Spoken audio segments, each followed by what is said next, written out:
Hola semeton, ken kabari. Fakta-fakta Bali yang wajib kamu tahu. Nomor 1, asal-usul nama Bali. Kasta Bali pertama kali muncul dalam prasasti Blanjong yang ditemukan di Sanur. Dalam prasasti itu dituliskan nama Pulau Bali dengan sebutan Bali Dwipa yang merupakan kata jadian dari bahasa Sanskerta, yaitu Bali atau wali yang berarti persembahan atau sesaji. Sedangkan kata Dwipa sendiri mempunyai arti pulau. Nomor 2, Bali sebenarnya adalah 4 pulau. Selain Pulau Bali itu sendiri, Bali juga memiliki beberapa pulau kecil yang terkumpul di lepas pantai di bagian tenggara. Pulau Nusa Penida, Nusa Lembongan, dan Nusa Ceningan membentuk gugusan kecil pulau yang juga memiliki pesona wisata yang sangat diminati wisatawan. Nomor 3, sebagian besar orang Bali sebenarnya adalah orang Jawa keturunan Majapahit yang bermigrasi. Penduduk pertama Bali disebut Bali Aga yang tinggal di daerah pegunungan seperti masyarakat di Desa Tenganan atau Desa Trunyan. Selanjutnya, penduduk di Bali berkembang karena adanya migrasi akibat penyebaran agama Hindu. Gelombang migrasi ke Bali makin banyak akibat adanya perang di Pulau Jawa antara Majapahit melawan Kesultanan Demak yang membuat Majapahit runtuh. Penduduk yang masih ingin memeluk agama Hindu mengungsi ke Bali. Mereka membuat kerajaan baru di kawasan dataran rendah Bali dan terus berupaya untuk menjaga apa yang menjadi kehidupan mereka sebelumnya sampai saat ini. Nomor 4, memiliki nama-nama depan yang sama sesuai urutan kelahiran. Anak pertama memiliki nama depan Wayan, dari kata wayahan, yang artinya tertua. Ada juga anak pertama yang memiliki nama depan Gede, yang artinya paling gede. Selanjutnya anak kedua disebut Made, yang artinya madya atau tengah. Ada juga yang memakai Kadek, yang artinya adik. Kemudian anak ketiga dipanggil Nyoman. Diberi nama Nyoman berasal dari kata Anom, berarti muda atau kecil. Anak keempat yang dipanggil Ketut berasal dari kata Kitut yang berarti ekor atau buntut. Anak paling buntut.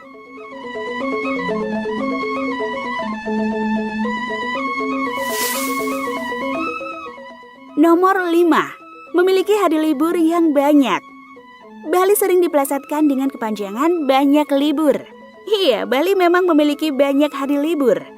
Selain libur nasional, Bali memiliki tambahan 21 hari libur lokal fakultatif yang disebabkan oleh sejumlah hari raya besar keagamaan. Nomor 6, Bali adalah pulau dengan populasi anjing terbanyak di Indonesia. Hampir setiap keluarga di Bali memelihara 1-2 ekor anjing, bahkan ada yang lebih dari itu. Anjing bukan lagi sekedar hewan peliharaan biasa, namun mereka sudah dianggap bagian dari anggota keluarga. Mereka sangat disayangi dan dijadikan sebagai penjaga rumah yang handal. Mereka ada di mana-mana, berkeliaran ke sana kemari. Jika Anda ada di Bali, Anda harus berhati-hati saat berkendara. Banyak kejadian pengendara yang terjatuh akibat menabrak anjing yang menyeberang dengan tiba-tiba. Nomor 7, menjemur pakaian sembarangan apalagi lebih tinggi dari kepala adalah hal yang tidak sopan. Setiap individu di Bali utamanya yang beragama Hindu melalui berbagai macam tahapan dan proses upacara penyucian diri, mulai dari dalam kandungan bahkan hingga telah tiada. Melewati jemuran pakaian apalagi yang tepat berada di atas kepala adalah hal yang tabu karena dianggap dapat mengurangi kesucian diri. Apalagi jika di tempat kamu ada candi tempat sembahyang umat Hindu, wajib dijauhkan dari jemuran. Selain sangat melanggar kesucian, juga sangat tidak baik dari segi etika masyarakat di Bali.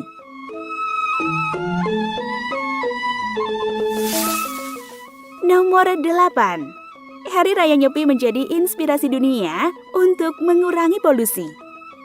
Tidak adanya aktivitas selama Nyepi membuat inspirasi bagi PBB untuk meresmikan World Silent Day atau WSD yang dirayakan setiap tanggal 21 Maret. Tanggal ini dipilih sebagai simbol peralihan menuju kehidupan baru.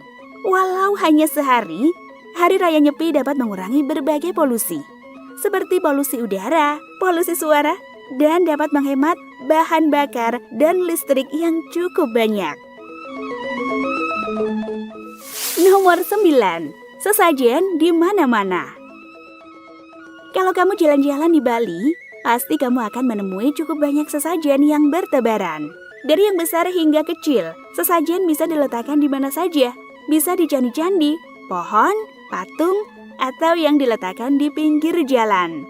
Yang paling kamu harus perhatikan adalah sesajen kecil yang disebut canang. Biasanya diletakkan di pinggir jalan atau di depan pintu masuk suatu tempat. Biasanya, sesajen kecil ini dibuat dari janur dan diberi bunga. Di atasnya diletakkan biskuit atau jajanan kecil. Selain itu ada juga sesajen yang diberi nasi dan lauk beralaskan daun pisang dalam ukuran kecil. Semua sesajen tadi tidak boleh diinjak atau dengan sengaja melangkah di atasnya. Hal tersebut tidak sopan dan tidak sesuai etika masyarakat di Bali. Sesajen tersebut memiliki berbagai makna sesuai tempat diletakkan. Selain sebagai ungkapan rasa syukur kepada Tuhan, sesajen juga sebagai sarana doa yang dipanjatkan kepada Tuhan. Misal sesajen yang diletakkan di jalan adalah simbol doa agar selamat saat bepergian. Selain itu, sesajen kecil yang diberi makanan juga sebagai bentuk rasa sayang pada alam. Makanan kecil dibiarkan begitu saja dan dimakan binatang kecil seperti semut, burung, dan binatang liar kecil lainnya. Nomor 10. Nama Bali lebih terkenal dari Indonesia. Banyak video viral yang menampilkan orang asing yang tidak tahu Indonesia. Tapi ketika ditanya tentang Bali, mereka langsung tahu. Nama Pulau Bali sudah ada jauh sebelum nama Indonesia muncul. Pemerintah kolonial Belanda mulai mempromosikan Pulau Bali sebagai tujuan wisata pada tahun 1920 hingga 1930. Keindahan Pulau Bali mulai dikenal dunia berkat para turis mancanegara yang terkenal membantu mempublikasikannya. Hal tersebut yang membuat Pulau Bali semakin terkenal di kancah dunia. Jadi tidak heran jika saat ini Bali lebih dikenal dunia daripada Indonesia. Nantikan video fakta menarik Bali lainnya yang akan kami bahas di video selanjutnya. Subscribe dulu ya channel kami ini.